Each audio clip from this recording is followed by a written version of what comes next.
The Young Britons Foundation, abbreviated to YBF, is a British conservative not-for-profit training, education and research think tank, established in July 2003 to help train tomorrow's centre-right leaders and activists today. It intends to promote young conservatives and classical liberals.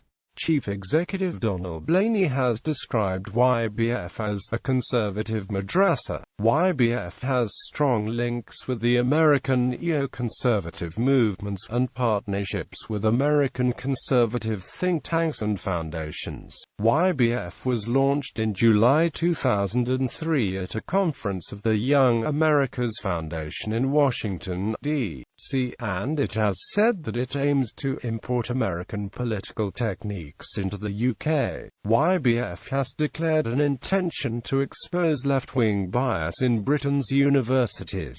YBF was originally based in Regent Street, London, leading some conservatives to question its funding. YBF claims its funding comes solely from UK private donations. On the 21st of December 2015, The Times reported that Donal Blaney had resigned as chief executive, following on from the allegations of impropriety towards former YBF director of outreach Mark Clark.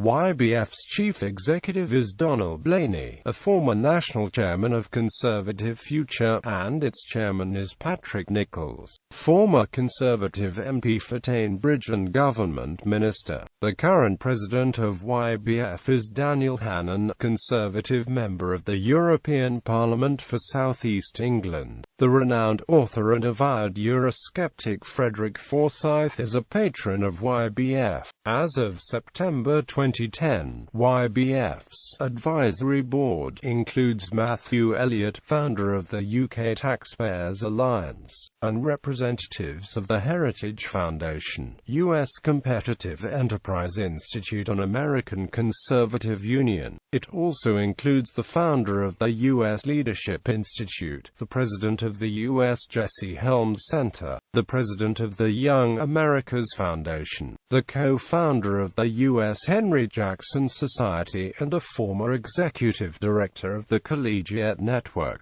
British representatives include Professor Patrick Minford, blogger Ian Dale, and 2 local councillors. Donal Blaney states that he largely finances the Young Britons Foundation himself at a cost of about £50,000 per year. Training. In 2010, The Guardian reported that there was an informal understanding that YBF is the main provider of training for young conservative activists. In 2010, Conservative Party Chairman Eric Pickles, Shadow Home Minister Andrew Rosendale and Shadow Defence Secretary Liam Fox spoke at the annual YBF parliamentary rally at the House of Commons. In 2010, it was reported that YBF claims to have trained 2,500 Conservative Party activists. At least 11 Conservative parliamentary candidates in the 2010 general election have been delegates or speakers at YBF courses. Training costs are subsidized and cost about £45 for students, including accommodation and meals. Training and conferences are carried out under Chatham House rule. Campaigning. In the last days of the United Kingdom general election, 2010, over 500,000 leaflets were delivered by YBF to over 20 Lib Dem conservative marginals across the country, warning of the dangers of a hung parliament. Chris Huhne falsely accused YBF of breaking electoral laws by not being registered with the Electoral Commission, despite the fact that YBF were Electoral Commission registered. During the 2008 presidential election, YBF sent a delegation of activists to campaign in the United States for John McCain. In 2010, YBF's executive director addressed the U.S. Conservative Political Action Conference, warning of the dangers of socialism. In the 2013 elections to the Common Council of the City of London, the YBF ran around 20 candidates challenging the city establishment. The 2015 YBF conference was cancelled after allegations of impropriety towards former YBF Director of Outreach Mark Clark. 6 cabinet ministers due to speak at the conference had previously withdrawn, citing diary clashes.